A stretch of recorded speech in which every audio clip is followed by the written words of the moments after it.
Dana takkan minta maaf, sesaat pun takkan minta maaf. Sebab apa?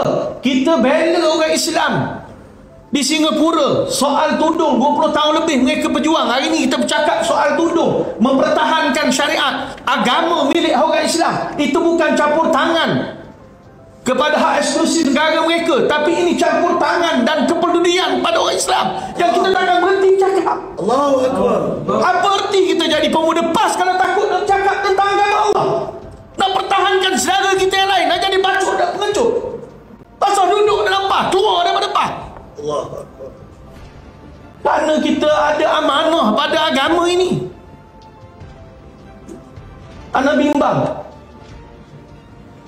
Ana bimbang sangat abnaul harakat. Generasi pemuda jadi generasi lemah, bacul, penakut. Kita tak bina pemuda Selangor begitu. Pemuda yang lemah, daya tahannya bukan begitu. Orang nak tahmah, dia tahmah lah. Tak ada berkurang pun iman kita dengan tahmah mereka. Tak kurang pun amal saleh kita dengan tahmah mereka. Biar mereka tahmah. Kita akan bercakap apa yang perlu kita bercakap. Bukan kita bergendang mengikut rentak barat.